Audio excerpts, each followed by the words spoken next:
Okay, so isang magandang umaga pong muli sa atin mga kapatid at naway patuloy na sumasa atin sa araw na ito ang kapangyarihan ng pag-ibig, ang kapayapaan at higit sa lahat ang pagpapala ng ating Diyos Ama sa pamamagitan ng ating patuloy na pananampalataya sa ating Panginoong Hesukristo. At nawa sa araw na ito mga kapatid ay hindi natin nakaligtaan na unahin natin na pasalamatan ng ating Diyos sapagkat kasabay ng pagsikat ng araw ay kasabay din naman na tayo ay bumangon, nataglay natin ang bagong hininga, ang bagong pag-asa at higit sa lahat ang bagong pagpapala na nagmumula sa ating Panginoon. At nawa mga kapatid, tuwing umaga ay huwag natin kaliligtaan na bigyan natin ng oras at panahon mga kapatid na magkaroon dapat tayo ng daily devotion mga kapatid, or talaga namang araw-araw ay dapat magkaroon tayo ng pakikipag-usap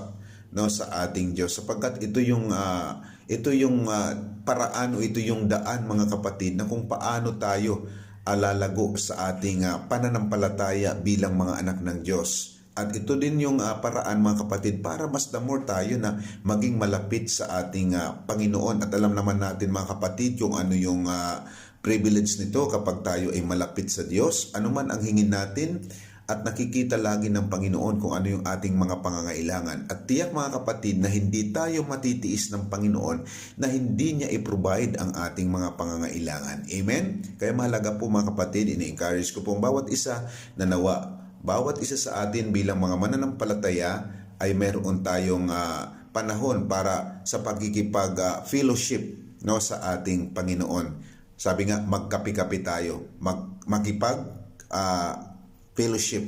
Okay? Makipag-fellowship tayo sa ating Panginoon. Amen? Okay po, so ngayong umaga po mga kapatid ay dadako naman po tayo sa ating daily devotion at ngayon po ay araw ng Friday. At ito po ang title na pag-uusapan natin sa ating daily devotion ngayong umaga. Sabi nga dito, huwag tayong matakot sa nangyayari sa buong mundo, bagkus lubos tayong magtiwala sa Diyos sa pamamagitan ng ating Panginoong Hesukristo. So mga kapatid, ay ina-encourage po tayo. Alam ko na hindi lingid sa ating lahat ang mga nangyayari ngayon sa apat na sulok ng daigdig. Pero naman mga kapatid, napakabuti ng ating Diyos dahil ang nais ng Panginoon na hindi tayo maging apektado sa mga nangyayaring ito sa buong mundo. Kaya naman sabi ng ating Panginoon ay huwag tayong matakot sa mga nangyayari sa buong mundo, bagkus tayo ay lubos na magtiwala sa Diyos, mga kapatid, sa pamamagitan ng ating Panginoong Hesukristo. So, napakaganda yung mensahe ngayon ng Panginoon mga kapatid na para mawala yung ating takot ay kailangan na magtiwala tayo sa Diyos. Amen? Magtiwala tayo sa Diyos hindi sa pamamagitan ng ating sarili, hindi sa pamamagitan kung ano mang meron tayo. Amen? Nagtitiwala nga tayo sa Diyos, pero mga kapatid, hindi naman sa pamamagitan ng ating Panginoon Hesukristo. Nagtitiwala tayo sa Diyos pero sa pamamagitan ng ating mga sarili. So ngayon mga kapatid, nililinaw mga kapatid, para mawala talaga ang ating takot, ay lubos po tayong magtiwala sa Diyos sa pamamagitan ng ating Panginoong Hesukristo. Amen? So nire-remind po tayo ngayon mga kapatid na mawawala lamang ang ating takot kung lubos tayong magtitiwala sa Diyos, hindi sa pamamagitan ng ating mga sarili, kundi sa pamamagitan ng ating Panginoong Hesukristo. Amen. So mayroon po bang dahilan, mga kapatid, mayroon po bang assurance na sinabi ang ating Panginoon na dapat sa pamamagitan lamang tayo o sa pamamagitan lamang niya tayo magtitiwala sa Diyos? Mayroon po mga kapatid, at ito pong babasahin natin sa talata ng Juan chapter 16 verse 33. Okay, sabi ito ng ating Panginoon sa kanyang mga lagad, sinasabi ko ito sa inyo upang kayo'y magkaroon ng kapayapaan sa akin. Sa sanlibutan ito ay mayroong kayong kapighatian, ngunit lakasan ninyo ang inyong loob. Ako'y napagtagumpayan na sa sanlibutan. Ako'y napagtagumpayan na sa sanlibutan. Mga kapatid, ito po ang sinabi ng ating Panginoon Jesucristo doon sa kanyang mga lagad bago siya umakyat doon sa langit, at binigyan niya ito ng assurance na marami daw dadaanan ng mga kapighatian, no? Ngunit sabi nga ng ating Panginoong Jesucristo na dapat ay magkaroon tayo ng kapayapaan. Magkaroon sila ng kapayapaan. Kaya mga kapatid, itong salitang ito ay hindi lamang para sa kanila, kundi ito rin po ay para sa ating panahon. Dahil Jesus is the same yesterday, today, and forever. So hindi po nagbabago ang salita ng Panginoon. Sa bawat panahon ay applicable po ang salita ng Panginoon. Kaya itong salitang ito ay hindi lamang sa panahon ng mga alagad ng Diyos o ng ating Panginoong Kristo, ito din po ay naaayon sa ating panahon bilang mga alagad din po ng ating Panginoon. Okay? Kaya huwag tayong matakot mga kapatid. Sabi nga dito, mga kapatid, sa ating tunay na pagkikipag-isa sa ating Panginoong Kristo, dito lamang tayo magkakaroon ng kapayapaan, dito lamang tayo magkakaroon ng lakas ng loob, mga kapatid, at dito po ay mawawala ang ating takot sa kabila ng mga nangyayari habang tayo ay nandito pa sa sanlibutan. Amen? Okay po, at para po mas the more na maintindihan natin mga kapatid ay dito po tayo sa paglilinaw mga kapatid o pagpapaliwanag, no, tungkol dito sa talatang ating binasa.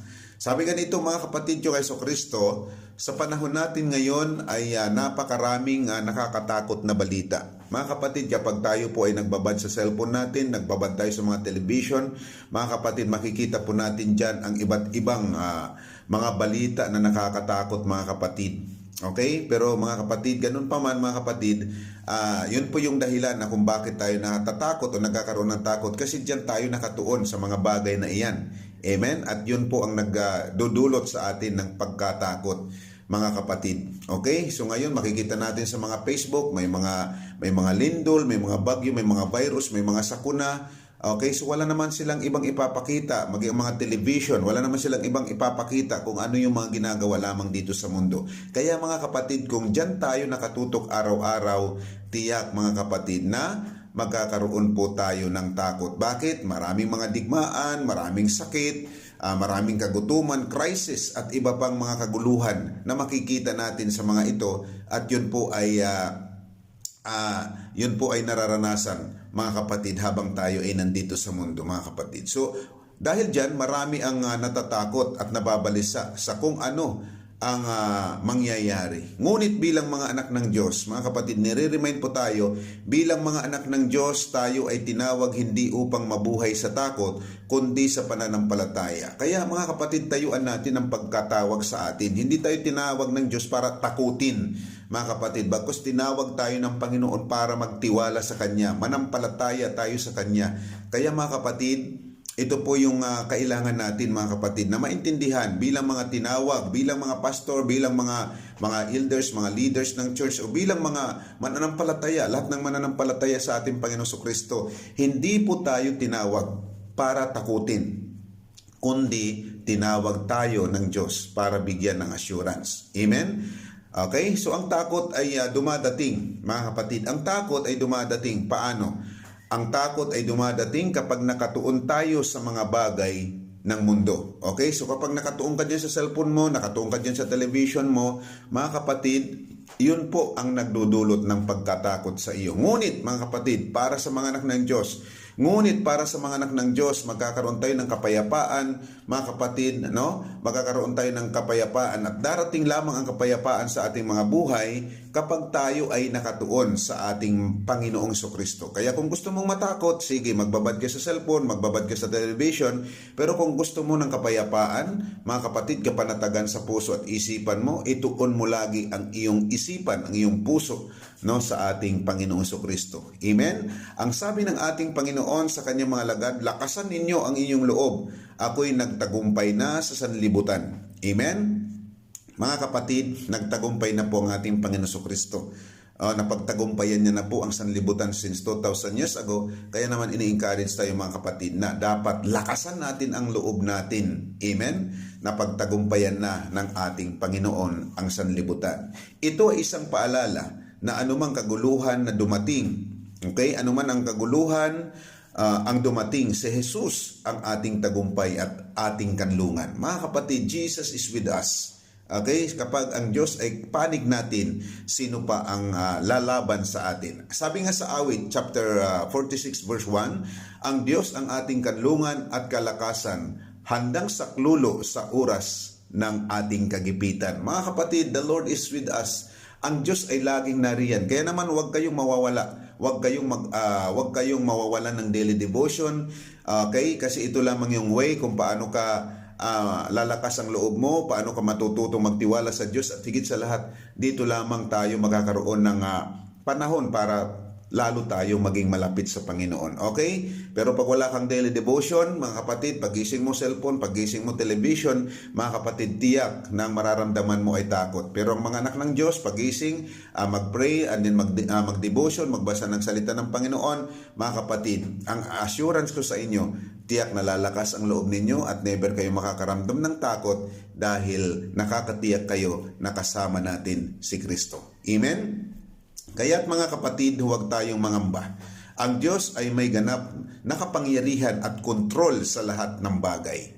Ang mundo ay maaaring magulo, ngunit ang puso ng mga nagtitiwala kay Kristo ay mananatiling matatag at may kapayapaan. Amen? Okay. So ngayon naman po mga kapatid ay dadako po tayo sa evaluation ng ating sarili. Amen? Kung bakit nga ba, ano ba yung cause talaga na kung bakit tayo nagkakaroon ng takot at kung paano tayo magkakaroon ng kapanatagan sa araw na ito. Sabi nga dito mga kapatid, sa ating pagbubulay-bulay, sa ating pagninilay-nilay, sa ating pagme-meditate, ano ang mga bagay na nagbibigay sa iyo ng takot o pag-aalala ngayon? Naibigay mo na ba ito sa Diyos, sa panalangin? Alalahanin sa bawat takot na iyong nararanasan, nariyan sa Jesus upang sabihin sa iyo, huwag kang matakot, ako'y kasama mo.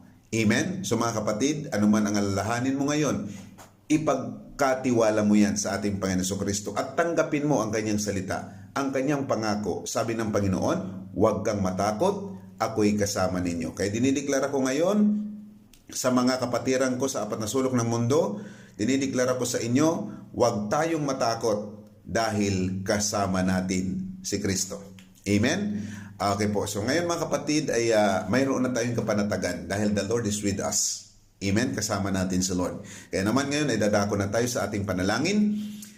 Amang Diyos na makapangyarihan, maraming salamat po sa iyong kapayapaan na nagbibigay ng lakas sa amin sa gitna ng kaguluhan habang kami ay nandito sa mundo. Patawarin niyo po kami, Panginoon, na kung minsan ay natatakot kami at nakakalimot kaming magtiwala sa iyo. Hayaan mo, Diyos, na patuloy mo kaming turuan, Panginoong Jesucristo, na ibigay sa iyo ang lahat ng aming mga kabalisaan at takot, Panginoon. At sapagkat alam namin na ikaw ang aming kanlungan at ikaw lamang ang aming tagumpay, Panginoon. At naway manatili sa aming puso ang iyong kapayapaan sa bawat araw ng aming mga buhay. At sa araw nito, Panginoon, ay dinadalangin ko rin po ang buhay ng aking mga kapatiran sa apat na sulok ng daigdig.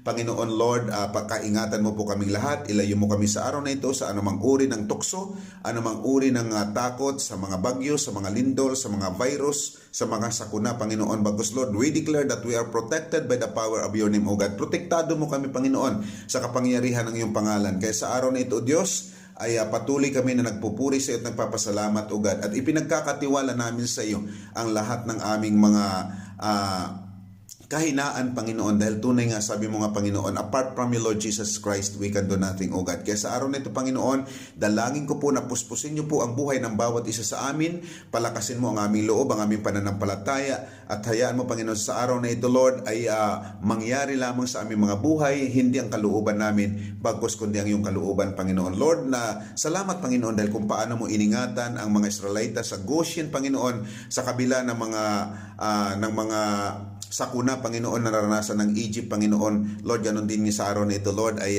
dinideclare namin, Lord, na the safetiest place, Lord, in this world when we are in your presence, Panginoon. Kaya, Lord, bilang mga anak ninyo, Panginoon, ay kiniklaim namin, Lord, ang katagumpayan, ang kaligtasan na nagmumula sa iyong kalooban, O God. Kaya maraming pong salamat muli sa araw na ito. Igawad mo sa amin, Ama, ang iyong masaganang basbas, patuloy na sumaamin, Ama, kapangyarihan, ang iyong pag-ibig, kapayapaan, at ang pagpapala. In the name of Jesus, the power and authority of the Father, the Son, and of the Holy Spirit is upon us right now. In Jesus' name we pray. Amen, amen. All the glory belongs to God. Hanggang sa muli, mga kapatid. Hanggang sa muli. God bless. God bless us all.